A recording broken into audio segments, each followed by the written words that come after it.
Welcome to the Pantheon Plus Rewind.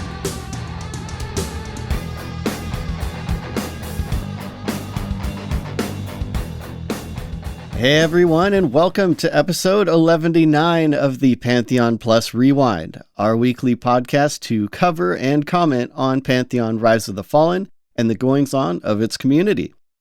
This week, we're diving into the very first Parting the Veil live, checking in on some community content, asking some big questions, and ending the show by continuing on with the Seed and the Worm. Open up your windows and let in some fresh air, and as the breeze sweeps through, so will I, Desrin, and my refreshing co-host, Theric, revitalize you with some friendly conversation as we blow into this week's Rewind. All right, Theric, you know the time of year when the outside temperature is like exactly the same as the inside temperature? That's today for me, man.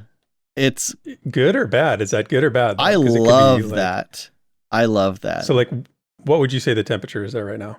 I'm thinking probably like 72, 73 or so. That's not bad. That's not bad. Yeah, I opened my window and I was like, wait, this is the same. So I just,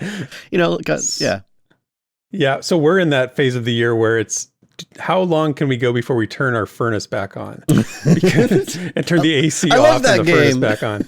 Yeah, it is a good game because it's actually nice because it's cool at night and you sleep better when I sleep better when it's cool outside. And we haven't turned it on yet. Usually we can stretch it, into November a little bit, maybe if we're lucky.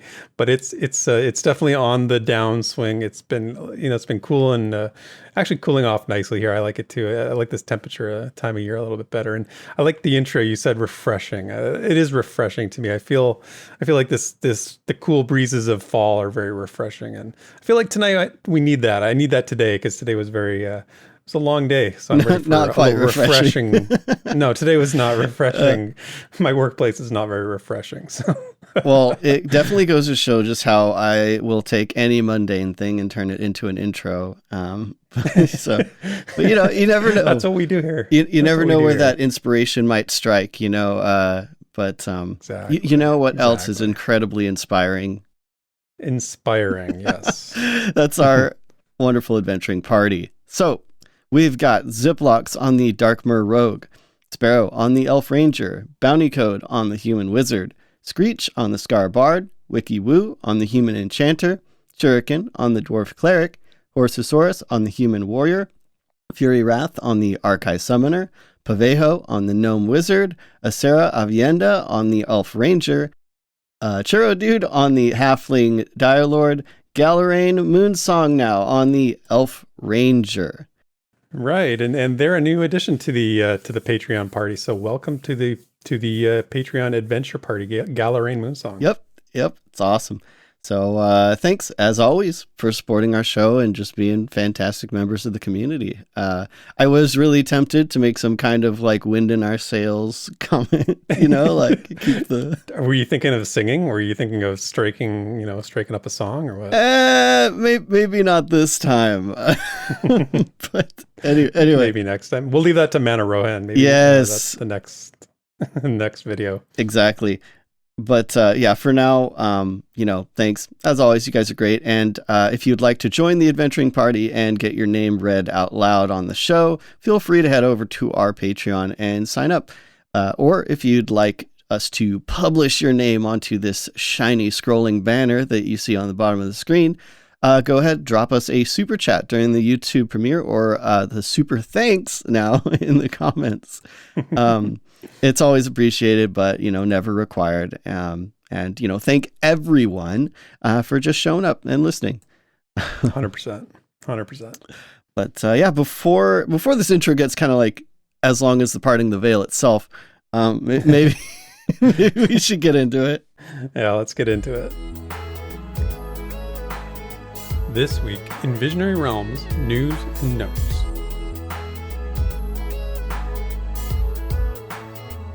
All right, so we've got some new content to talk about, and this is from VR, launching their newest offering this past week with the new and improved version of Parting the Veil. So if you don't know what that is, this is now a live broadcast on Twitch featuring Minus and Joppa, digging into some topics with questions taken from the various social media and forums. And, they had a pretty good turnout for the first one. Yeah. About 400 people. We weren't really sure, if people were if it was gonna attract as much attention as the dev live streams do, but they definitely got a bunch, and it's good to see. Of course, the production values were top notch. That should surprise nobody. I've seen a lot of feedback actually from people just commenting on how nice the clean the setup was, and with the opacity of the background images and the way Minus had it all sort of set up, looked really, really sharp. It really did, yeah. Yeah, it lasted about an hour exactly, so sort of similar to the dev monthly updates. So if you haven't checked it out yet, that's basically the time frame you're looking at to set aside. And again, we're going to talk about it, but strongly recommend going and watching it in its entirety to get the breadth of the conversation before we break down these points. But before we get to the substance of the conversation, now, Desmond, I wanted to maybe just preface this conversation with what our expectations were for this new production, because, like I said, this was the first episode of it, sort of the new version of Parting the Veil. They've done a couple more before this. And in the past two episodes, like if we use those as a template, they've been just conversational. It's just a one-on-one Minus and Joppa talking. The first one, if you haven't watched those, the first one was basically, there was part 1 and part 2 talking about whether Pantheon is a niche game. And then the second one centered around what soloing will look like in Pantheon. Neither one of those past ones gave any sort of substantive development updates, and that's not the purpose of these.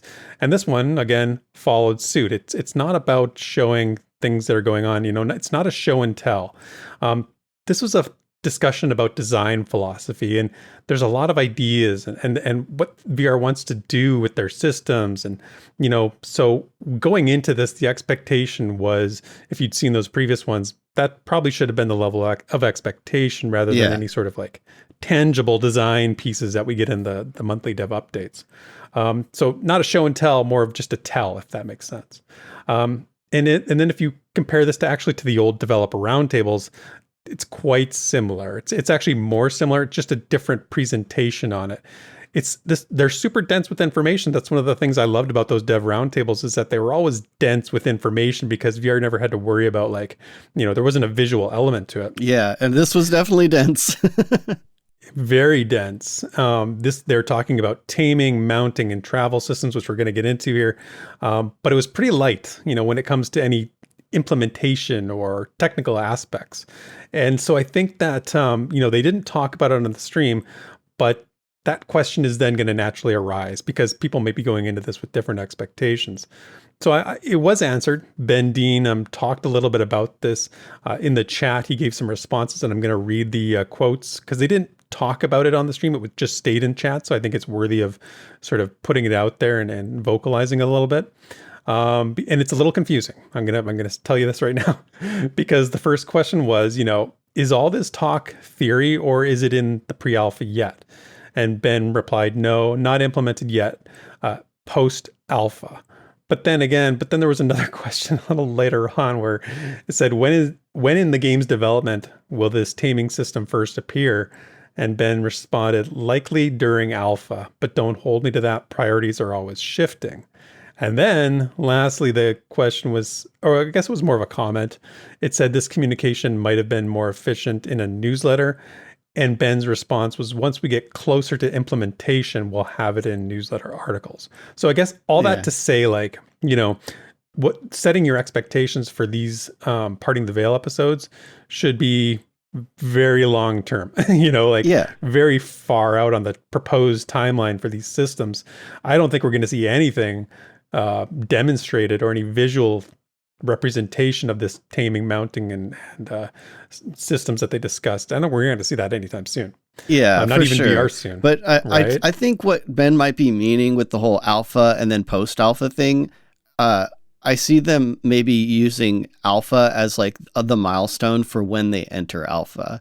So it might be something, it's definitely post-alpha, as in when they launch alpha, but in that sense, it can be during alpha as well, because alpha is probably, going to be a while, right? Like it's going to last a while. At least that's kind of how I interpret that. Yeah. I think there's definitely room for interpretation there, because when we talk about it on Pantheon Plus, or you guys talked about it, I should say, it wasn't even clear there. I think there was some confusion about this because, we're seeing the similar presentation as a dev update, but with a different lens, through a different sort of perspective. And I love a fun discussion about long-term ideas and vision for the game. Like, I think that's always fun. And, I think that's evidenced by the kind of, commentary we've seen from this Parting the Veil episode, subsequently the comments and all the things that have sort of come after. So I think with that perspective, it met my expectations. But I wonder if others, kept their expectations in check. What about you, Desmond? Did this Parting the Veil episode meet your expectations? And honestly, I'd say it not only met them, I think it exceeded them. Oh, nice. Yeah, at least the extent of information that they kind of put out there was honestly a lot more than I was expecting. I think the show being, I don't remember them saying how long it was going to be either. And so like we hit the 1 hour mark and I was like, oh, okay, we're going, and it is a Joppa production. So it's kind of expected a little bit, but overall, I thought it was really excellent. Again, with that context that this is talking about systems that are, designed, not so much as implemented yet, but as we will see, and especially if you listen to the discussion, these ideas aren't necessarily loose. They're very, very fleshed out. So that was really exciting for me. Yeah, exactly. So let's get into what those systems are, because what they talked about was, like I said, taming, mounts, and travel in Pantheon. And as usual, we're not going to hit every topic that they covered, but I've got some points that I think are worthy of some conversation, and I'm sure you do too, Des. But let's start with some key takeaways that I had, specifically about taming animals. Now, Joppa said animal taming is going to be, quote, an opt-in system. And we've heard that phrase before. We've heard it with regard to the perception system. So are there some parallels you can draw here between the perception system and what they talked about?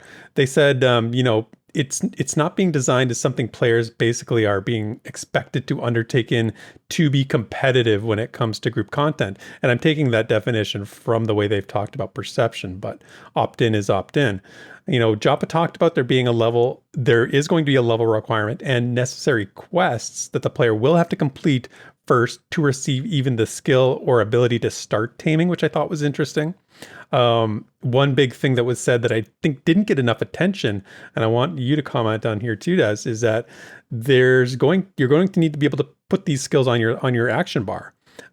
So again, another mechanic coming into the game. So they said perception is going to need space on the limited action set. Now we got another mechanic that's going to need space on the limited action bar. So, it's kind of getting crowded. And again, an equivalency with the perception system. I feel like the design is getting closer to being, is this putting more pressure on the limited action bar? Because we're getting to like distinct loadouts or saved presets, which is something they have talked about. I think it's actually on the alpha. Yeah, it's got to be in for the alpha. Right. Yeah. So, will you have an adventuring loadout? Will you have an exploring loadout? Will you have a combat loadout? Or some combination of those. And I'm good with that. But what happens is, the scenario that came up in my mind when I was thinking about this and they were talking about it, what if I'm out exploring, and I'm just trying to tame horses or something, tame animals, and I get aggroed by a mob and I can't switch my limited action set once I'm in combat. That's why it's called limited. Joppa also noted another point to this is that if you're attempting to tame an animal that goes into combat or becomes, engaged in combat, the taming process is broken, which I thought was interesting. So, it can even happen before you start taming. What if you fail to sneak up on the animal? What if it detects you? They talked about that on the stream. Smell, sight, sound, all those things. And you're not going to have those skills on your bar. Maybe that might be a problem. So I guess what I'm asking at the end of this is, does adding these kinds of systems present too much of a strain on the limited action sets as a a mechanic, as an in-game way Pantheon's doing combat, or just skill attributes, I guess. How do you feel about the growing demand for real estate on the limited action set does? Dude, I'm actually a huge fan. Like, I was already for sure like expecting, we'd be leaning on loadouts a lot. Seeing that was a requirement for alpha, actually, I think was a massive indicator that, oh wow, this is actually a huge part of the game. Like, what it means is that there are trade-offs when you're kind of touching on different gameplay, if you're trying to do multiple things at once. So what I like about it, though, is it's not like other games where you have like a mode or something that you like literally you can't do anything else when you're in that mode. Right.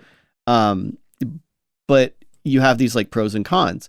Like, you could put a perception ability and your taming ability on your bar, and you're like, explorer mode kind of a thing, right? Yeah. But that does, it impacts your available skills if you do find yourself in a combat situation, but it doesn't prevent you from overcoming that combat situation. Like, it doesn't block you out. I think that's really important because it makes systems feel more interconnected to me. Like, Pantheon is going to let you decide your pros and cons. Like, it's going to let you build your setup, to your own needs, and not lock you into something like a taming mode or a perception mode or whatever. It's going to be like, well, if you want to do this thing that's part of the game, what do we have to counterbalance that? And so it makes the other abilities on your bar a lot more important. I'm sure your exploring bar, if you just don't want to get in combat, you're probably going to have a lot of escaping, sprint related things, whatever you can to like evade and get out versus, oh, I'm, 10% less effective in combat. But you're not planning on getting into combat anyway, or maybe you are, and it lets you decide. I think that's kind of the gist. Is I like that it lets you decide. Yeah, I do too. I agree with you on the mode thing. Sometimes you feel in other games that do it like that, you feel very like controlled. You sort of taken out of your character and put into a different character just to do this one thing, right? I wonder if this is a discussion though I'm sure it is, but I wonder what that discussion sounds like from VRs in their meetings when it comes to like, how many systems can we add? How many different things can we do like this before, we just the player runs out of flexibility, right? Because you have to give the player a little bit of flexibility, like I said, or else you're basically just doing the mode, but you're making the player do it manually, right? So I don't know. I think that there's just some room for conversation or some interesting design you could implement to try and make sure that you don't overburden the limited action set with systems. Yeah, like for sure. I think one thing that came up a good amount of time ago was to have like a utility slot, or I mean the whole top bar is a utilities, but I mean a separate utility slot. So you could imagine if you have your perception ability, investigate or whatever, in that special slot, but then you would have to switch it out for taming, right.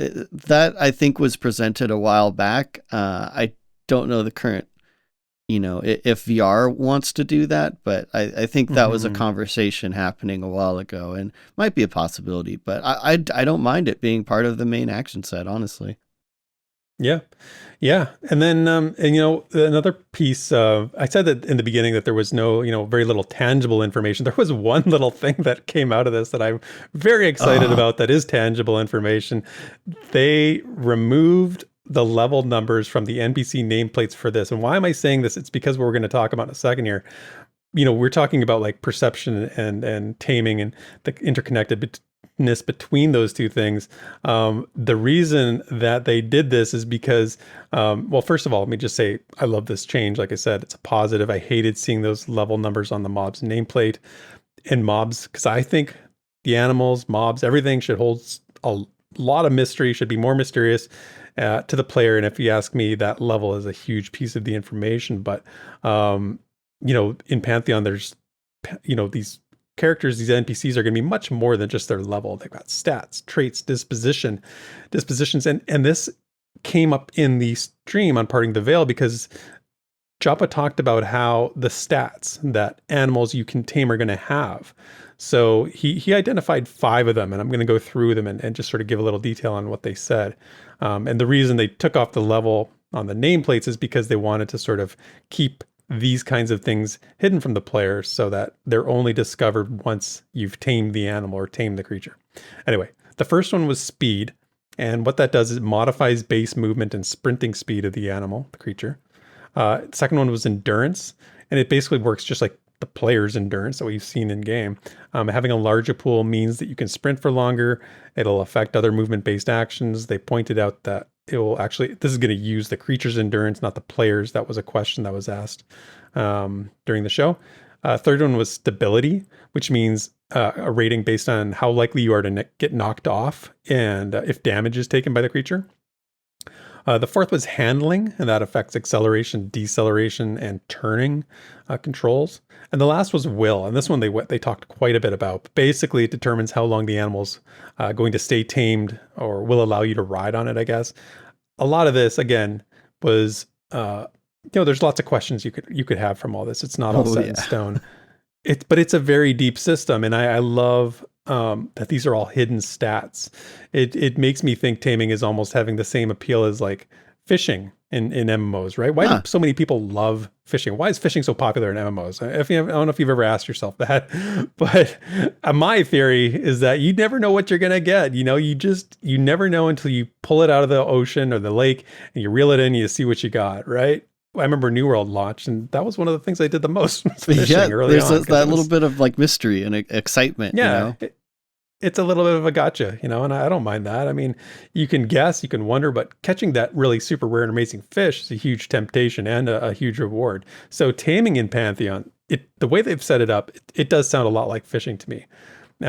So with those stats, the other aspect I love here is how they talked about taming being tied into the concept of returning to lower level areas for rare like well statted animals, like creatures that have exceptional, any of those 5 abilities. And this idea has actually been part of Pantheon's design philosophy forever. Something that players love and they've been asking for, and I think are very excited about the concept of reasons to go back to low level areas for high level players. So it's not just, high level rare mobs. It's not just perception pings players might have missed, but it's now also amazing mounts. So I think this is a good idea. I think it supports a very popular concept that they have. But so with regard to the stats, with regard to going back to other areas, Desrin, what are your thoughts? What are your thoughts here? Well, since you did mention the whole, levels disappearing from the nameplates and the stats being hidden and stuff, I want to be kind of clear that Joppa did say that, you mentioned this, but once you do get the mount, once you do tame it, there's like a separate window that will show you the stats after the fact. After you've tamed it, after you've got it under your control. Right. Just to be super clear that that's actually a system that they're planning on doing. But so one of my favorite things, though, having to do with that is the mechanic of the stat caps. I found this to be just incredibly well laid out. It surprised me by how deep, but like in the end, like the user experience is fairly simple. And I love that they actually explained it in depth in spite of that. So like, it's not completely random. Like stats aren't completely random. And I'm thank goodness, because just New World, or not New World, Black Desert took a lot out of me. The horse system in that game is very deep, but it hurts my soul sometimes.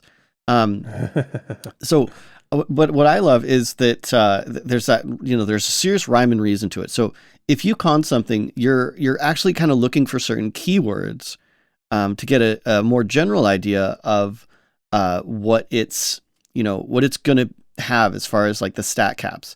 And once you tame it, you get to see the exact stats. But what I love is, I mean, this might be a little bit out of the scope of the rewind, right? Because I don't want to explain the whole system in depth, but basically the creatures have these different, I guess, words that explain stat caps, and each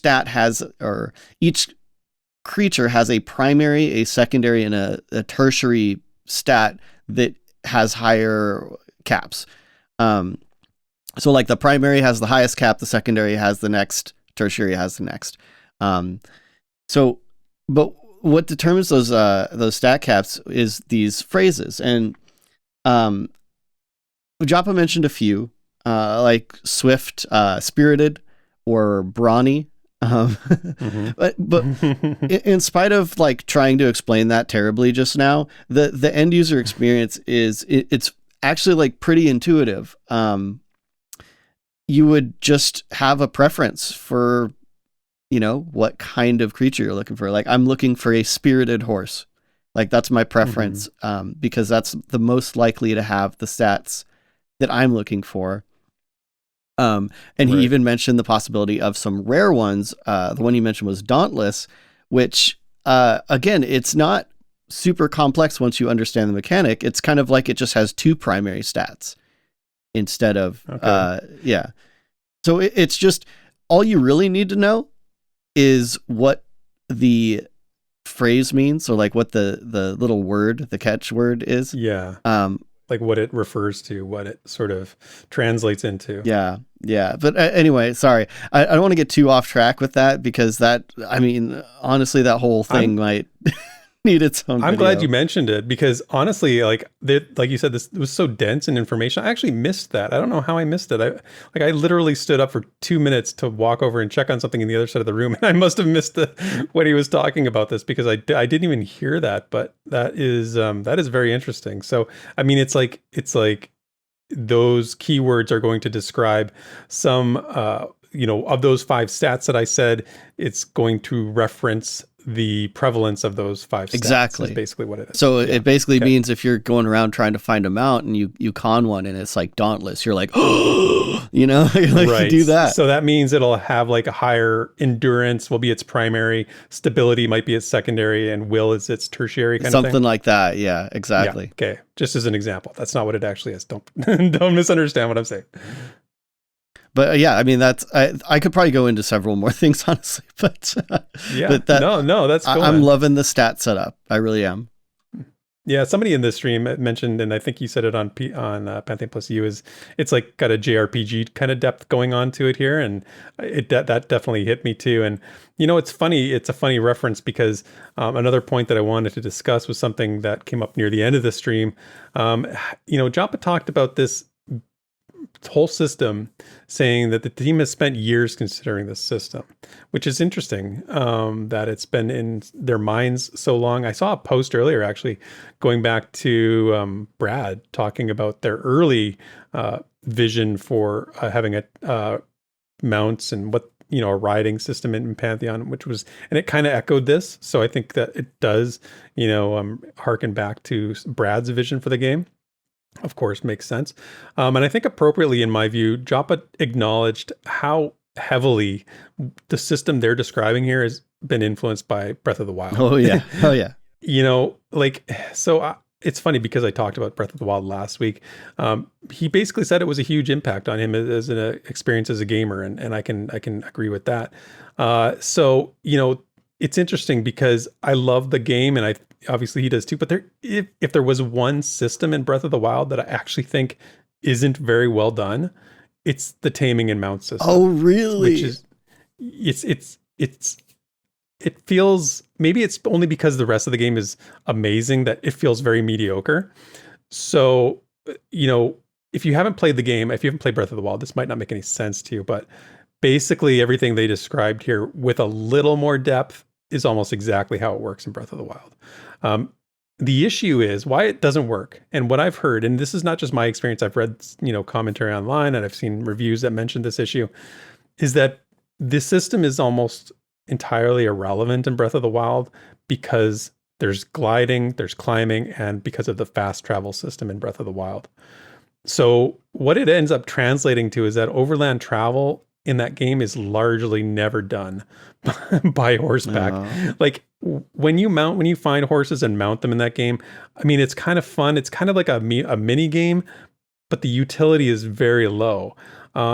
So like I said, I've seen these discussions otherwise, and I feel like it conflicts I feel like there's systems that conflict in that game. And I feel like, I worry about that with Pantheon. So like from the Pantheon perspective, climbing is huge. It's a big feature. We know gliding is going to be in the game. Also another thing in Breath of the Wild.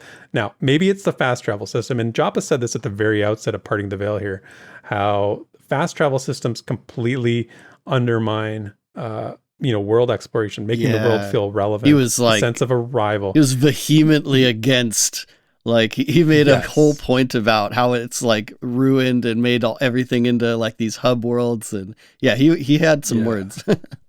Yeah, somebody watching chat, they're like, he's spitting, he's spitting. and he was, because, and I think that it makes sense now, because I do think the more I've sort of reflected on this, it's the fast travel system in Breath of the Wild that really undermines it. If you just had the climbing and the gliding, you probably would use the mounts more, and they would be more useful and more popular. So I think that is really, Pantheon's going to have to overcome that. I'd love to ask Joppa, like, what did you not like about, did you find that system had flaws? I'd love to ask him that question, because I think it would really be enlightening for us to know how, if he does see a flaw there, how are they going to combat that in Pantheon? And I think that sticking to their lack of fast travel guns is going to be super important here. I think it puts a lot more impetus on the devs to keep fast travel out of Pantheon. Now, what does that mean for wizards and druids and porting, right? Is that system going to conflict with all the work they're going to put in on this taming mounting system? I don't know. I hope not. I hope they can figure out a way to keep that in check. So, I don't want to be down on this system that they talked about. I'm excited for it in theory. I worry that it might conflict with some of their other core design principles. Does that make sense, Desmond? I don't know. I can't remember if you said you've played Breath of the Wild, but does it make sense to you as somebody who has or maybe hasn't played it? Well, so I played at a friend's house on their Switch, just like hopping in for a bit. So like, I'm not the best person to really get into it, other than just, I watched a good amount and I played a bit, but I didn't have to engage super hard over time, with these systems. But right. I do think there are a few pretty huge things that are going to differentiate Pantheon from Breath of the Wild. And, you mentioned the one, just not having fast travel. I mean, that's probably the biggest thing, right? But also, just because you mentioned gliding, I don't really know. I'm pretty certain, I would say, that we won't be seeing like that amount of gliding in Pantheon. Like, at least from my time with Breath of the Wild, like it's pretty excessive. And I really don't think that's the goal for Pantheon. Yeah, I don't know. Because again, I've seen it referenced only in like Sorhirith, because that was the context that they talked about it in. So I don't know if it's like exclusive to the halfling, like if you're going to have an Archai gliding system or some sort of like other race, but maybe it's just a halfling thing. I don't know. But I would wonder if it's how ubiquitous it's going to be, because that would definitely impact the relevancy of this system that they talked about. Yeah. And I think we're kind of going off of the idea that maybe when they're talking about those special movement skills from some rare, mounts, that one of those movement skills might be gliding, or climbing and stuff like that. But, man, the other side of this that I think is actually going to be really important is kind of how the stable system is going to work. And again, that's something that is probably too in depth, and I still need to get through my notes to really make sense of it. But I think it does have a lot of implications on how it's going to reduce some of those problems. Like a big part of taming, this is something they reiterated a couple times, was how, for the most part, it's this transient thing. Even like at end game, you're not going to have like a permanent glider just sailing you over all the content, right? Like, if that is the case, I would be insanely surprised, because that just doesn't sound like anything they've indicated in the past. Right. Yeah, I'm pretty convinced though that, while it's not super clear yet, but I'm pretty sure that even your permanent mount will have a time limit. Like once you unstable it, right. At least that's the impression I get. So, don't take this as gospel, but I'm assuming that, once you get your creature from a stable, even if there is a glider creature, some rare thing that you take to your stable, it makes it permanent.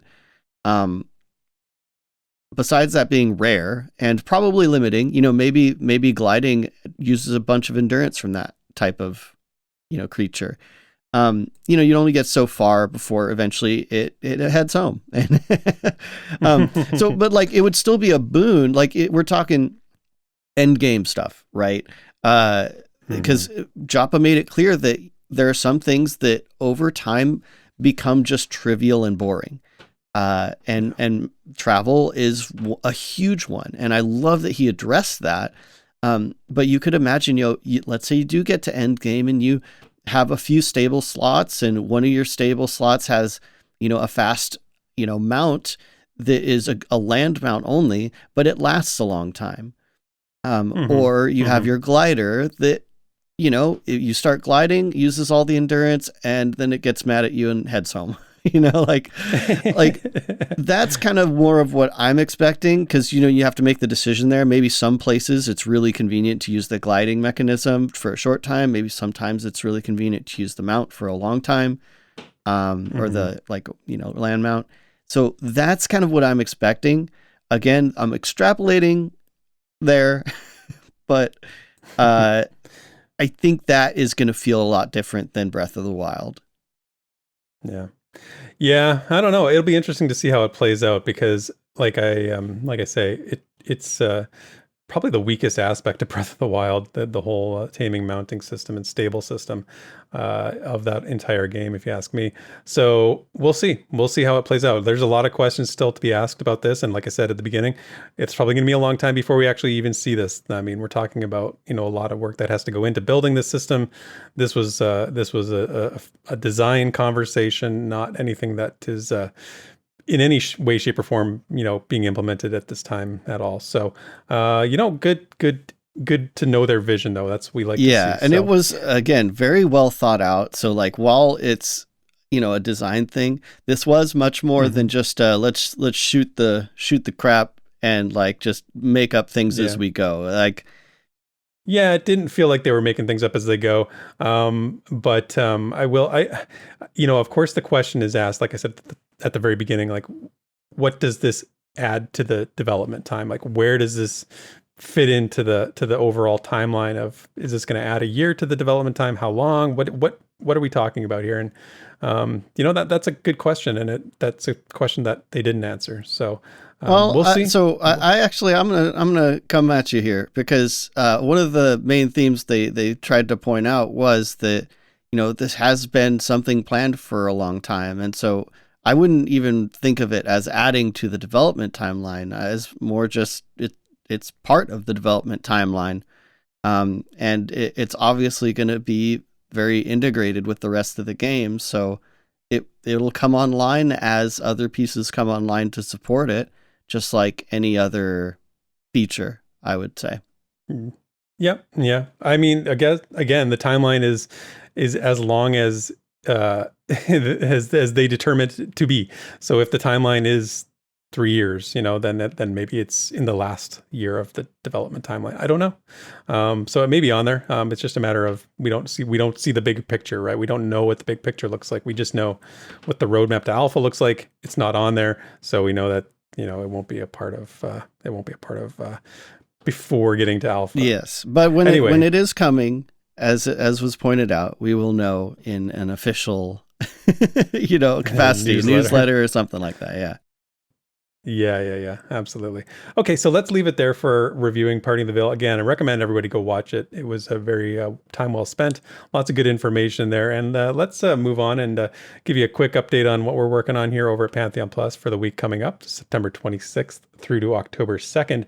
But before I get to that, I got to mention a couple things. First of all, video about on Man of Rohan's channel from last week, the shenanigans video. I went back and listened to last week's episode, and I'm like, I know I didn't know what this was, and I listened to it. I'm like, yep, I don't know what this is. I have no idea what this is about. And so it was such a surprise. If you haven't seen this, you got to go watch it. It is our friends Aaron Ellis, Sarah Avienda, Crow Singer, and Sparrow doing their rendition of oh my god, what's the name of this? It's called song? "Call Me Baby" Call by Me Baby. Yeah, that's right. What's her, some Carly Rae Jepsen? I want to say Carly Rae Jepsen. There you go. I would never have gotten that, Des, and thank you. You are the pop reference. All pop music references from now on will go through you. Anyway, this was amazing. They did such a good job with this, and Man of Rohan did such a good job producing this thing. It looks hilarious and really a nice surprise in the middle of the week. So go check it out, leave a comment, let them know what a great job they did. I also got to mention too, we talked about Parting the Veil.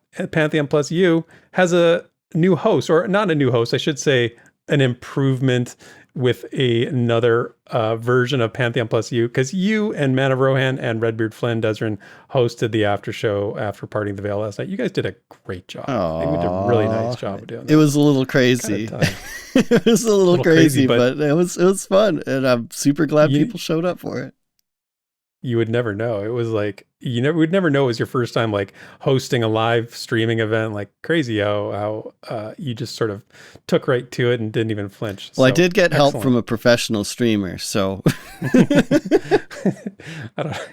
professional streamer. Speaking of professional streamers, well, how about one? I can say yes, Crypt Fox for sure. 7 p.m. on Monday, playing Guild Wars 2 on his Twitch channel. He is a professional streamer. But then you've got the other side.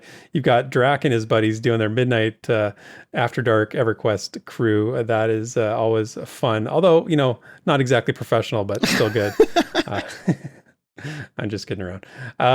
But that's Monday midnight on our Twitch channel here, Pantheon Plus. On Tuesday, we're still playing Fractured Online for MMOs 101. We had a really good time playing it this week. If you haven't checked out Fractured Online, it's very Ultima Online, very kind of sandboxy fun thing. We had a really good time. Bunch of people playing it.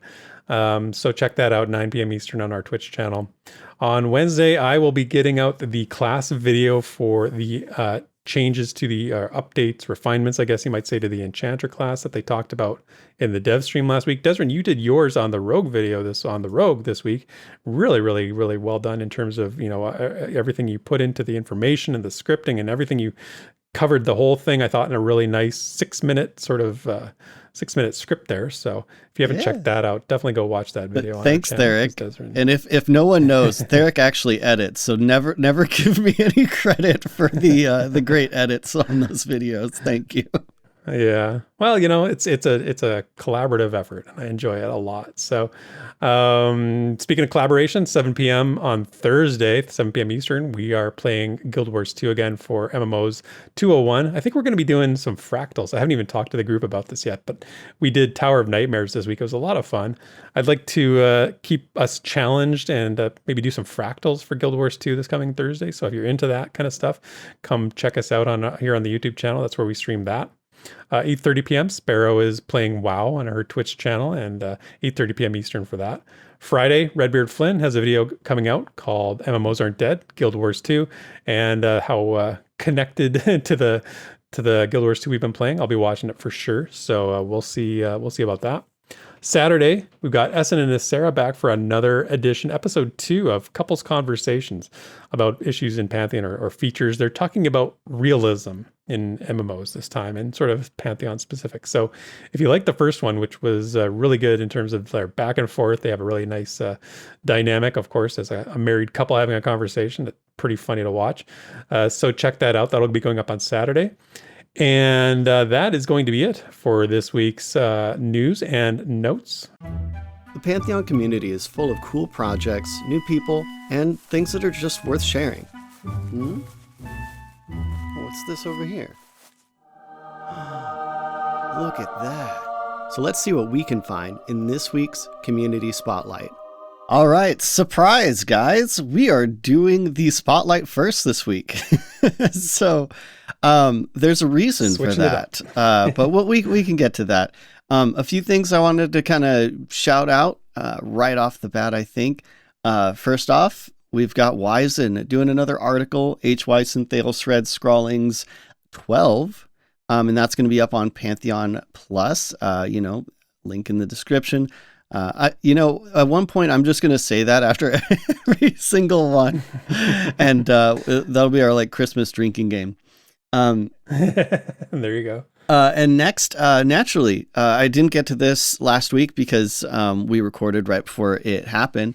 But BazgrimTV did his watch party for the dev stream to get his thoughts in there, like during the dev stream and after, and it's a ton of stuff. And I know Baz has been kind of busy lately, so it's kind of fun to watch him as being, it's Bazgrim, but he's like, oh, look at this. This is cool. Yeah, I know. I saw that too. He's like, I haven't really seen what's been going on lately. I'm like, wow, that's weird to hear coming from Bazgrim. Yeah, but I think it makes the stream really great. So definitely check that out. We've got another Tango Talks. This is great. Mm-hmm. So Tango Talks, Pantheon Rise of the Fallen, September 15th, live stream discussion. It's a dev stream recap, but puts a lot of thoughts into the Enchanter and Cleric stuff specifically. I definitely think he's kind of got his eggs in that basket. He's got the bug in his ear for enchanters and clerics. Yeah, for sure. So that's a very enchanter and cleric specific kind of recap if you want to go check that out. Super fun stuff. And then we've got Disparate Worlds doing another Pantheon thing. This always makes my day because I feel like they're, I don't know, would we be the light side and they're the dark side, like as far as the Pantheon podcasts go? I don't know.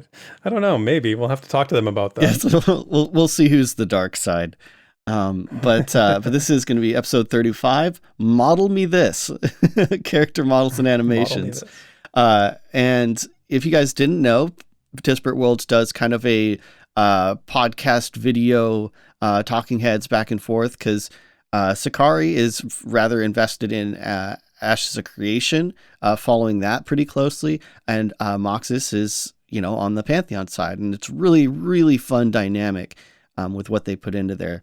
So what's kind of interesting about this is Joppa gave them permission to actually give out the next PA dates. Now, this was a bit of an interesting one because they did announce these in NDA channels. So it was a little bit surprising, but for those that don't know, and now that, it's officially out there, looks like the upcoming pre-alpha date is October 1st and 2nd from 10 to 4 Pacific time. So there's going to be some testing going on soon. Yeah, well, I'm glad you brought that up because I mean they have a great show, but I mean I think people wanted to know that. I'm glad that they got to break that news. That's awesome. I think it needs to be heard by many people. So yeah, let's everybody can now share that information out there. That's great, and I think that they sort of teed this up in the newsletter a while ago when they talked about announcing the PA dates. To PA, within the PA Discord, I guess. And then it just kind of rolled off the tee. Well, yeah, they did. It rolled off the tee. Right, exactly. It's like you teed it up, you teased everybody, and then you were saying you weren't going to tell everybody. So I'm glad that Mox and Sakari got the chance to do that. That's wonderful. So yeah. Good for them. Yeah, and then kind of the last little note. I don't really like to point out every single time that a gaming website does a Pantheon article. But this is just showing that MMORPG.com still has their eye on Pantheon. And this is an article by Christina Gonzalez over there at MMORPG. And it's just Pantheon Rise of the Fallen. Team details coming class changes and shows off updated character models. So naturally, it's in response to the dev stream. But they do have a little article on it. So that's always neat. MMORPG, I would say, is probably the biggest MMO journalism website. So it's nice to see that they aren't just, kind of doing slam pieces or something, right? They're covering it. Yeah, exactly. I saw an article on Massively OP as well today. So good. Everybody's covering it. Yep. As they should be. But I think that's going to be it for this week's Community Spotlight. When the Pantheon community speaks, we listen. So let's dig into the forums and fan projects to see what the discussion's all about. All right, so we're doing things a bit different. Again, we're switching around our sections here a little bit, but there's a reason. Instead, I'm just going to throw a caveat in here too. If post-production Theric forgets to put the bumpers in the right place, then now I'm just giving myself an out right now because I made a note, still might forget. You can if blame the bumpers me. In the wrong place. Yes, I blamed Desrin. Oh my gosh. Well, just in case, I guess, but in this sense, I really want to do it this way because the community discussion, usually we're responding to like a forum post or a Twitter thread, a Twitter thread. I'm leaving that in there. Nice. So, but this time we're actually going to be responding to another podcast. But like, yeah. So don't freak out though. We're not converting ourselves into a reaction channel or anything, but but we're actually going to be responding to a few things that were brought up on that recent Disparate Worlds podcast. And so they brought up a few points and questions that I just thought would be a great place to kind of continue the discussion, with our community and kind of prompt our listeners to also respond with their thoughts, either in the comments or if they want to hop on Discord or something. But this could be fun. Mm-hmm. Yeah, I'm excited for this. So I listened to this. I had to listen to the podcast on the drive home. I gave Theric homework. So it's fresh in my mind. Yeah, I had some last minute homework to do. So I think I'm going to start with kind of what I thought was a major overarching topic, at least of a good portion of the middle of the podcast, and I'm going to boil it down to just one question that we can kind of like keep in mind as we go over each individual little thing here, and that is Pantheon getting too complicated? So. The reason I thought this was just really great is because they recently brought up a bunch of new gameplay info. We've gotten 2 class updates over or I should say 2 sets of 3 class updates. Mm-hmm. Yep. And, they're obviously starting to lean into things like states and interdependency and class resources and all this stuff, right? Like it's... Mm-hmm. We're starting to get some mechanics.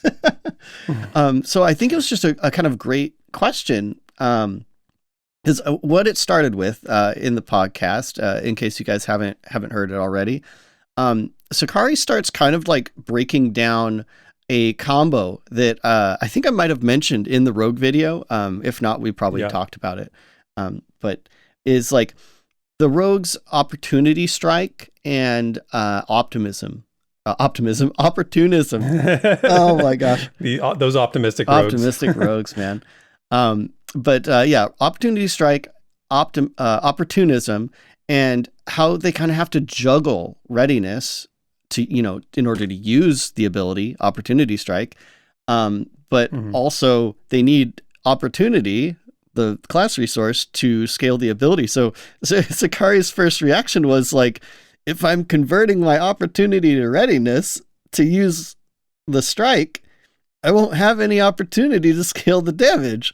And so he's like kind of going into like, what, this seems really complicated. Does that, right off the bat, like, does that strike you as complicated or just like, I don't know, interesting? No, it doesn't strike me as complicated. It strikes me as intricate. And I think there's a difference between intricacy and complexity. And I think that you can often, the two can get sort of conflated and it's easy to understand how that might be. But, intricacy more relates to I'm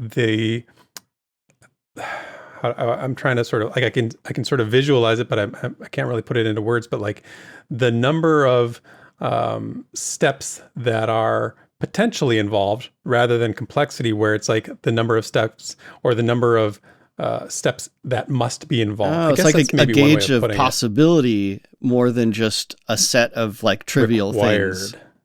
Yes. Yeah. That's sort of how I'm seeing it in my head. But yeah, I don't think it's complexity, although you could, somebody might feel that way. I could see why somebody might feel that way. Well, I think there were definitely some examples of this kind of juggling, between the other classes as well. So I think it's safe to assume that it's part of Pantheon, right? Like there's this kind of like ebb and flow of resources and, different resources as well, which I think is part of why it might be seen as complicated, is because we've got readiness and a class resource and health and mana potentially. Yeah. So I kind of get that. Now, interestingly enough, because we start with this, but then we kind of digs into the states, which I was a huge fan of hearing about recently, just because it's obvious they're starting to lean into it. And that excited me, but bringing that into this whole topic of, complexity or intricacy or however you want to put it, they opened up the wiki and so I actually didn't know this, but the wiki shows 2 sections. One section has 13 states listed and the other section has 43. Now, wow, okay. I'm pretty sure that like the 13 states are the more like up-to-date ones. You've got disoriented and stunned and stuff like that on there. And then the 43, like, do you think that's from like an old video or something? I think it's from the deep stats thing. Was that like 2 years ago now when they showed that spreadsheet and it had all like the deep stats? Oh, that's my guess. I could be wrong. I'm not sure exactly. I'll have to look at it later, but yeah, I'd have to figure out the reference. Yeah, when I was listening to the podcast, one of the things when they were talking about this particular point was, like, I think Mox said, a lot of these are not going to be anything you have to ever worry about. Like, they're going to be so limited in terms of like a state. One was like immortality or immortal. Yeah. Like you're going to see that so rarely and in such a, specific context that it's not something you're going to have to really account for all the time. Like, I don't think a lot of these things are things you need to have right on your sort of mental dashboard as you're in every combat situation. Yeah. And the other thing that sort of this brings to mind is that when you have to account for the pacing of combat in Pantheon being slower, because when you account for that, it opens up the space for all this other complexity or intricacy. It's like if you think about fast games, the complexity intricacy locates in the immediacy of the action, whereas in Pantheon things may be happening at a slower pace, so you have the room to mental, the sort of mental space to really process these things. So I think we're trying to think of it like an action RPG, like Final Fantasy 14 or maybe in Guild Wars 2. And we were playing it, I was like, it's so fast. There's so much going on. I have no idea what's going on. Oh yeah, especially when we're fighting the bosses. There's literally just too much going on to even know what to do. And if you add all these things that Pantheon is doing on top of something like that, you'd be completely dead in the water. It just wouldn't work. Yeah. But if you put it on the canvas of slow, more methodical combat that Pantheon has, I think it becomes more palatable. Well, one thing that I was glad that Sakari brought up here was just the simple question, like, is there even going to be a way to see, like visually, maybe with like UI or something, what states are currently active on an enemy or a player? I honestly didn't know the answer. I don't know the answer to that either. I think there probably will, but maybe not all of them.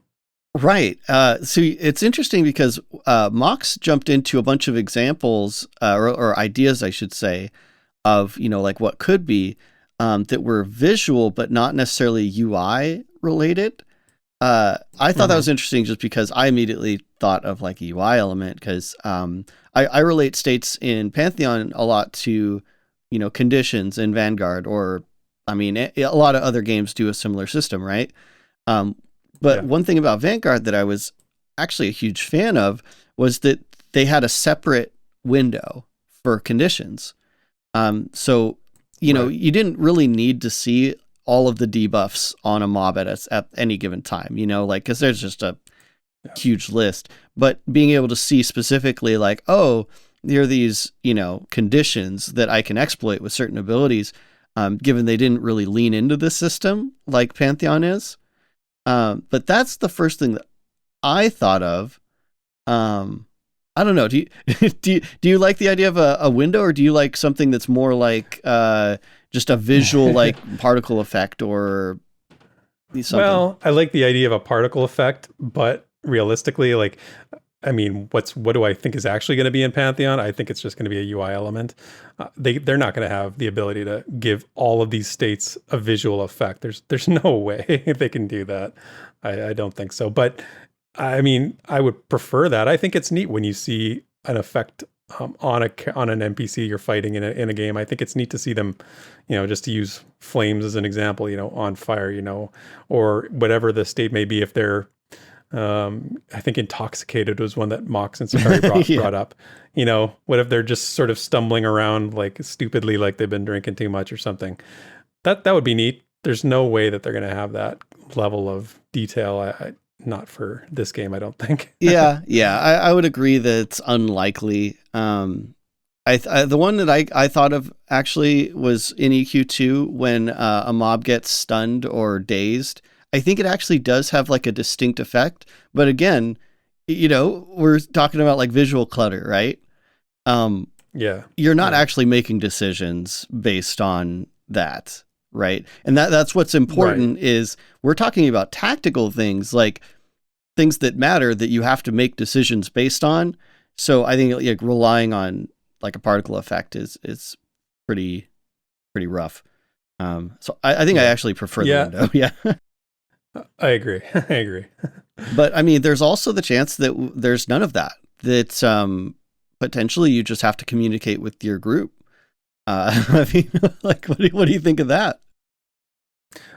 Well, I mean, you have to. So if you see it somewhere, like you're saying, if it's on a UI element, and then you tell your group. I mean, assuming your whole. Oh no, I'm saying like if they don't do the UI element, if you just have to like know that. Like, how would you know though? Your rogue. If there's no visual indicator. Well, that's what I'm kind of saying is if you can watch out for like your rogue using Skullcracker, because that's you might be able to identify what that looks like, or a macro. That would be extremely difficult. I mean, you have to watch what your allies are doing, and like what skills they're using to know the states that are being imposed upon the enemy. Like, that seems like a tall ask, Like, that would be a lot. Yeah, but I mean, I don't know to what extent Pantheon expects people to organically exploit these states. Because the first example that I'll bring up, which was in our talks as well, was the Skullcracker, putting in a disoriented state, and then the Enchanter mezzing a disoriented target has a lot of benefits, right?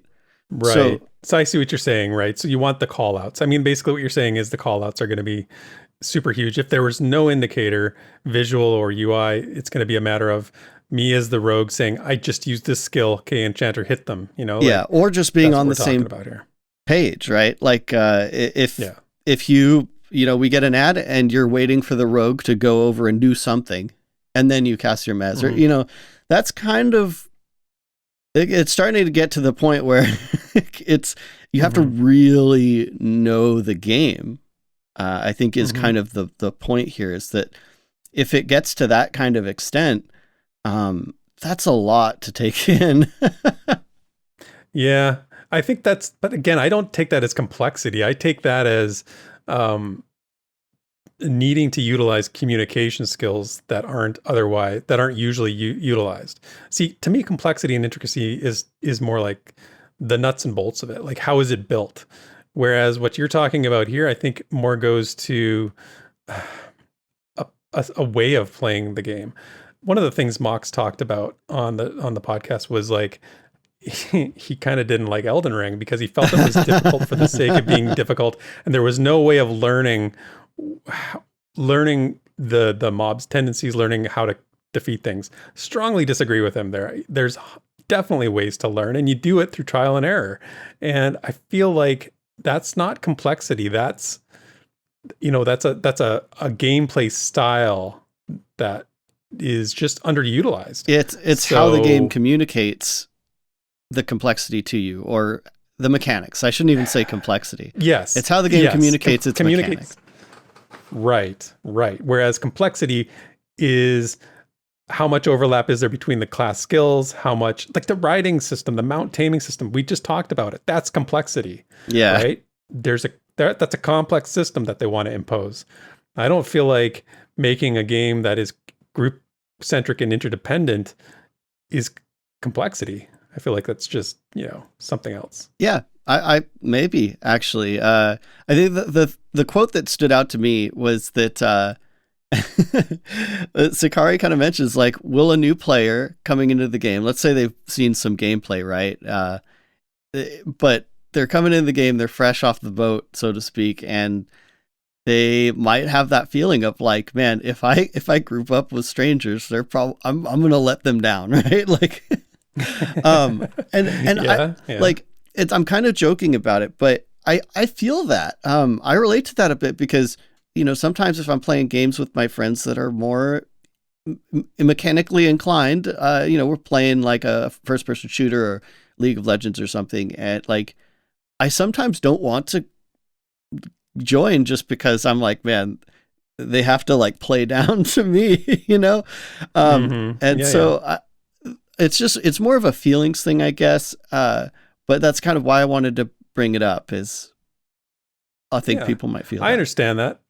I think everybody feels that in any game, no matter how complex or intricate it is.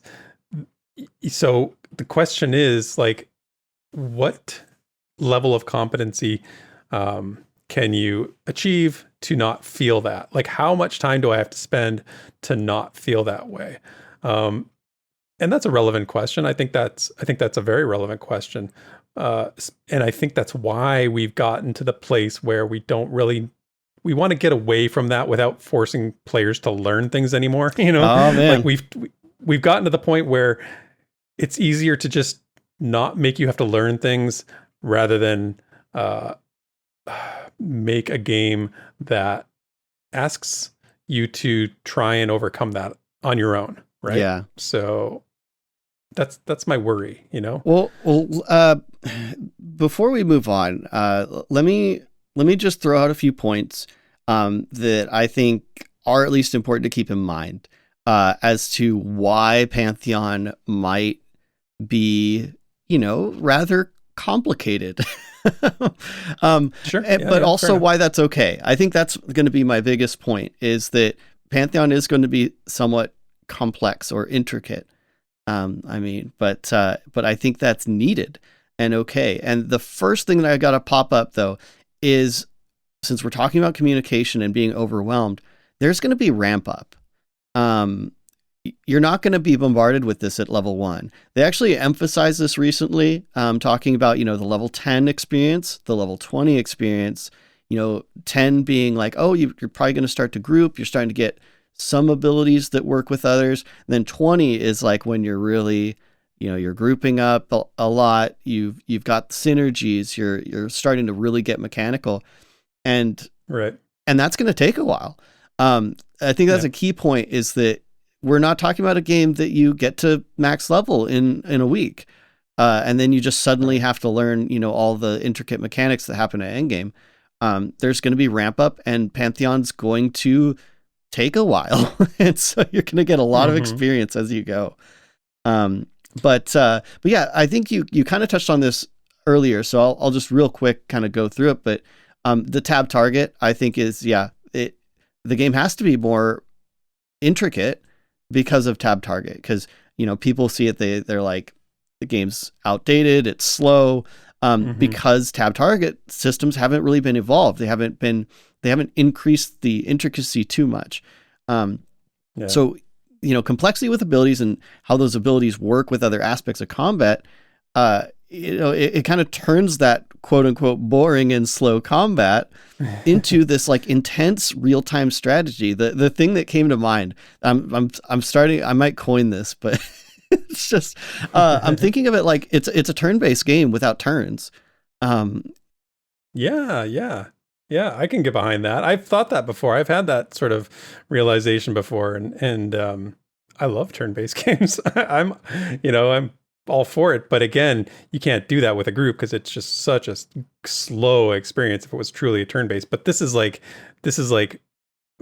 making it so it's much more of a pleasant experience. It sort of greases it up a little bit and makes it go to the point where it's actually playable as a quasi turn-based experience. Yep, exactly. And like you can't really make those decisions as impactful if your decision is just like, do I use my heal or do I use my damage ability? It doesn't work anymore. So they kind of have to add this extra, intricacy or consideration to make that decision making in combat feel more intense, to make up for it not being action combat. Actually, on a similar note, though, modern gamers are just used to a lot of these tropes, and so if you start making these systems too simple, I think it would just make Pantheon feel too much like other games. Actually, that was a criticism I had when we were talking about a lot of the older abilities. This was a while back, but I really started to complain that they just didn't stand out. And I've used this a few times with, no amount of flavor text is going to make Pantheon stand out if multiple abilities on your bar are just does X amount of damage. You too. Yeah. Yep. Yeah, I hear you. Yep. But yeah, lastly, and you touched on this a little bit, but I think we're really starting to see that Pantheon is a really thought out game, in the sense that like everything is kind of interwoven. Class interactions, but even, we're talking on travel, a while back, we're talking on crafting and gathering. A lot of things in Pantheon just mesh with other things in this kind of meaningful way. And I would, it adds complexity or, it makes it more complicated, but it also makes the world feel more alive, I think, more connected, I guess, when it's not so straightforward and isolated, but yeah. Anyway, agree. That's my spiel. Well, yeah, go ahead. I guess I was just going to kind of give that final question. Unless you had some more thoughts on that. No, I want to answer the question. Okay. I know what the question is. The question in the end is, do you think Pantheon's going to be too complex or too intimidating for a lot of the MMO audience? So when I was listening to Mox and Sakari talk about this, and the thought I kept having was, let's be honest, like let's have, a moment here and say, not everybody comes to a game with the same mental capacities. I mean, some people can process information better than others. I certainly am not, you're much better at processing some things than I am. I'm better at processing some things than you are. We all don't start on this. It's not an even playing field. And some people don't want a game that demands a lot of them. Let's be real. Oh, yeah. They want a game that they can simply log into, turn the brain off and click around for a while and whatever, have a few laughs, right? Yeah. and the reality is you can expand your demographic, you can expand your audience quite largely the further you get away from complexity. That's just the reality of it. So there's plenty of games out there like that. I'm not here for that. I'm not here for a game that wants to appeal to a great large audience, because that's what, the more people will like it if they have the option to just play it as a mindless, brain numbing game. I'm not here for that. And I don't think you are either. And I don't think the people who listen to this show are here for that either. And it troubles me when we get into this race to the bottom discussion sometimes where, can we appeal to more people by sort of, taking away complexity? There's, like I said earlier, complexity is not the problem. How you play the game is challenging because of it's a different approach to a game. It's a different way of playing a game. So you're going to find that there are going to be a lot of people who say, well, WoW did it this way and this was just better because it's easier, or this game does it this way because it's easier and I like it more. And you have to, I think VR needs to, and this is, I've said this before, but VR needs to accept that it's not going to appeal to everybody, and it's not going to appeal to some of the people that maybe that are hoping it will appeal to them. We have to, accept that. So I think that this discussion topic is really, really interesting, because the more they talk about the game and the more they talk about systems, just like they did on Parting the Veil, there's going to be people who are like, well, can I just like click on a can I just buy the mount? No. Yeah. Can I buy the mount? Can I just click on the horse and have it be mine forever? No, then I'm not interested. It's like, well then, okay, adios, sorry, it's not going to work for you. So yeah. Sometimes it just sort of, it scares me because I don't want it to fall into that trap. So that's my soapbox. No, you said pretty much everything that I would say, man. I also have times when I want to play a simple game and turn the brain off, right? I think probably everyone has a mode like that. Sure. But I'm okay with not always wanting to play Pantheon. That's something that I know we've already gone like way long, so I don't want to get into, but that's a good point too, because I think a lot of people fall into that trap as well, where it's like, this is the only game I want to play. Why can't it be exactly what I want? Yep. So never put that kind of expectation up. But I also just think, yes, we have many games that are very simple or simple enough, to be mass appeal, super fun for what they are. But can we just get one? Can we just get one and see how it goes and see how people react to it? And I think that is VR's kind of stance is I don't think they're saying we need to simplify the game to appeal to more people. I think they are at least somewhat confident that more people are going to like this kind of deep, like complicated game than they even assume. So, yeah. Yeah, no, and I agree. And this is more in response to what Mox and Sakari are saying. And I'm not criticizing them at all. I love, we love them. No, they're fantastic. It's not about like saying they want a game for dummies. That's not at all what they're saying. It's just a conversation about, the relevancy and the challenges of making a complicated game. Yep, absolutely. But I think we should put a pin in it for that. Like I said, I would love to hear even your essay comments on this. Bring on the essay. How do you feel about it? Do you have any friends that might be intimidated by this, or that you don't feel like showing the game because it's got a lot going on? Whatever your thoughts on this, I would love to hear. Throw some comments. Hop on our Discord. We'll have some good conversations about this. But yeah, Theric, I think that's going to be it for this week's community discussion. Sit back and relax. It's time for the lore you know. All right. So last week we started the story of the seed and the worm. We started learning about the ancient origins of Noah and the Spriggan race. We learned of the face in the deep. It's a powerful force at the heart of the planet that's provided guidance. But we also learned about the worm and its offspring, known as basilisks, and that threatened that guidance.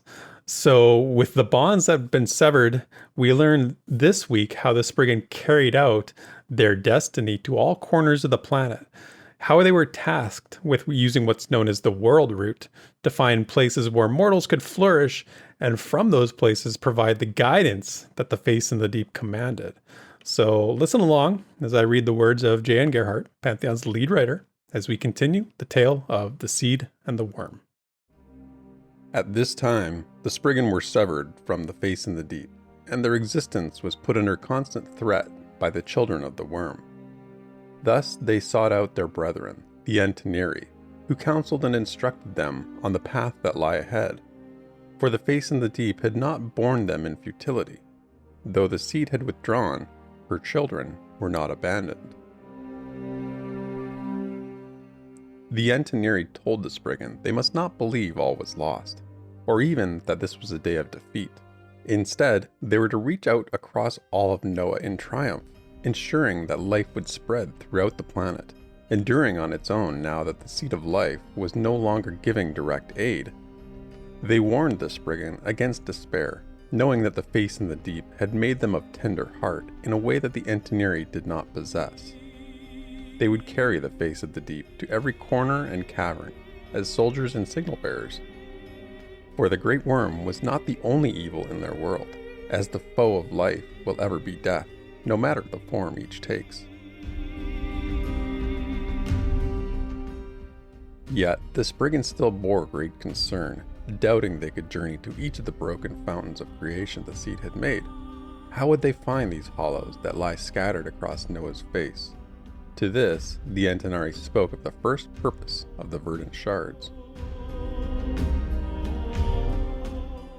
Though the Seed was no longer working through the great roots, many lesser roots remained throughout the body of Noah. Of great aid to the Spriggan would be those that pathed just below the surface of the planet, known collectively as the World Root. The roots of this weaving growth were thin in body, without great power when compared to the roots which ran out from the Seed of Life itself. Thus, it avoided the interest from the Great Worm or his basilisks. The verdant shards would open the pathways of the World Root, transporting the Spriggan great distances in a moment's time.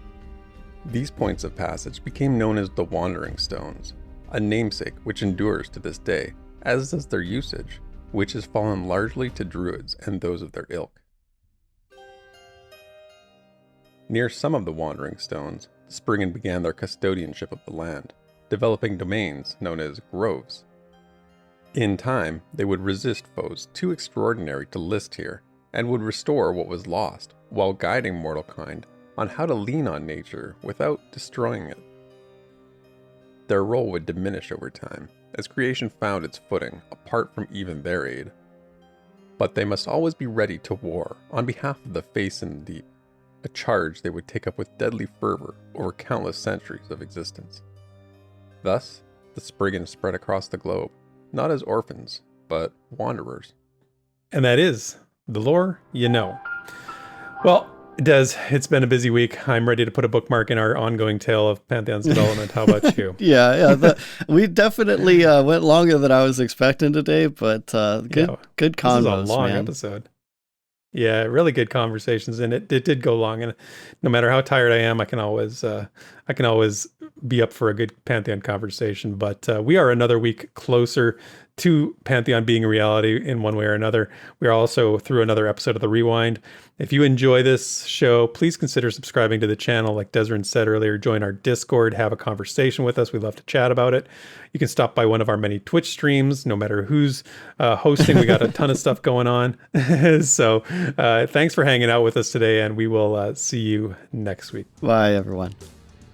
Thank you for listening to this week's episode of the Pantheon Plus Rewind. Pantheon Plus is not affiliated with Visionary Realms. Be sure to check out our Twitter, Twitch, and YouTube channels under the name Pantheon Plus. You can follow Theric at Pantheon Theric on Twitter, and Desrin at DesrinDoes also on Twitter. And you can stay up to date with all things Pantheon at www.pantheon.plus. Until next time, cheers, and thanks for listening.